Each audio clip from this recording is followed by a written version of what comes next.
இயேசுவின் ரத்தம் ஜெயம். Praise the lord my dear brothers and sisters. இந்த நாள்லையும் ஆவியானவர் உணர்த்தின காரியம், பிஸியாக இருக்கிறோமா?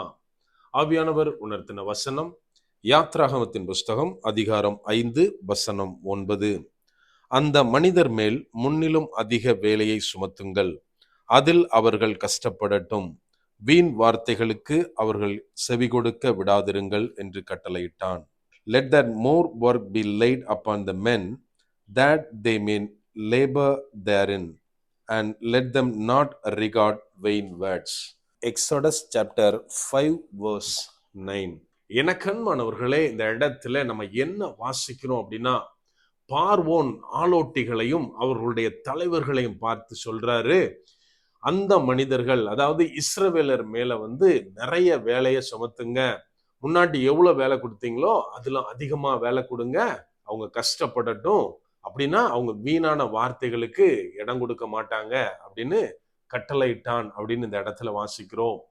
நாம் இந்த நாட்களில் நமது வேலையின் நிமித்தமாக ரொம்ப பிஸியாக இருக்கிறோமா? நம்ம கொஞ்சம் யோசித்து பார்க்கணும். அதாவது இன்னைக்கு யார்கிட்ட கேட்டாலும் சரி, அவங்க என்ன கைண்ட் ஆஃப் வேலை பார்த்தாலும் சரி, அவங்க சொல்ற ஒரே காரியம், டைம் இல்லை பிரதர், பிஸியா இருக்கும். எல்லாருமே இன்னைக்கு காலில் ஏதோ சக்கரம் கட்டின மாதிரி தான் ஓடிட்டு இருக்கோம்.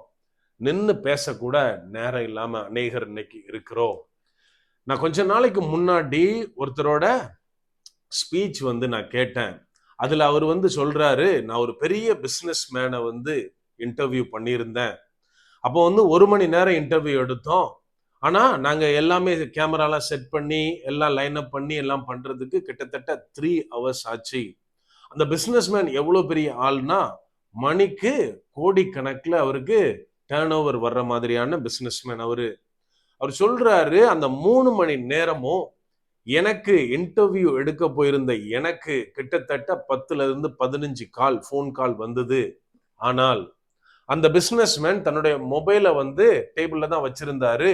அந்த 3 மணி நேரமும் ஒரு சிங்கிள் கால் கூட வரல அப்படின்னாரு.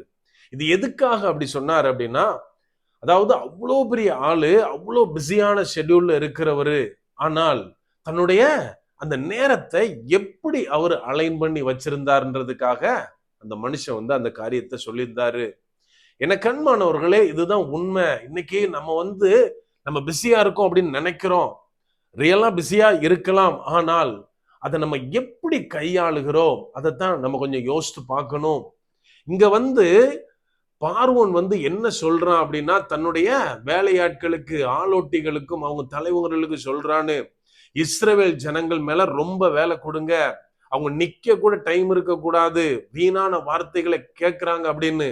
இது எதுக்காக அப்படின்னா, கர்த்தர் மோசேட்டையும் ஆரோன்ட்டையும் சொல்லி இஸ்ரவேல் ஜனங்களை அழைத்து கொண்டு வெளியில வாங்க, தேவனுக்கு பலியிடணும் அப்படின்னு அவங்ககிட்ட சொல்லி பார்வோனுடைய அடிமைத்தனத்திலிருந்து வெளியில கூட்டிட்டு வர சொல்றாரு.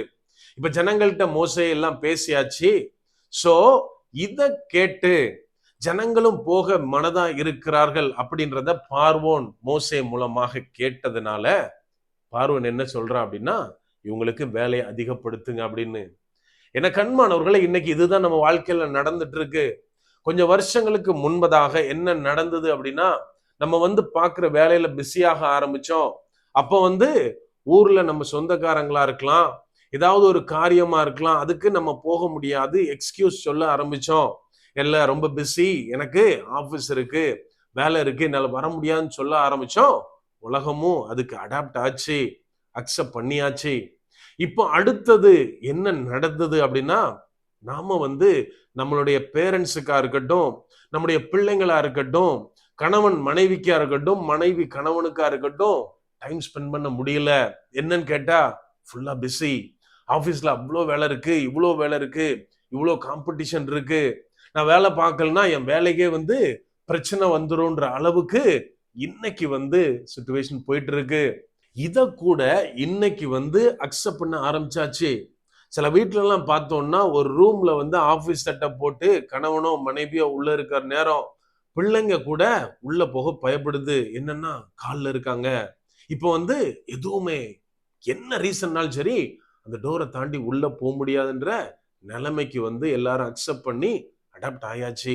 அதாவது ஃபேமிலி கூட டைம் ஸ்பெண்ட் பண்ண முடியல அப்படின்றது ஒரு நல்ல விஷயம் கிடையாது, அக்செப்டபிளே கிடையாது. ஆனால் அதையும் தாண்டி இப்ப என்ன நடந்துட்டு தெரியுமா?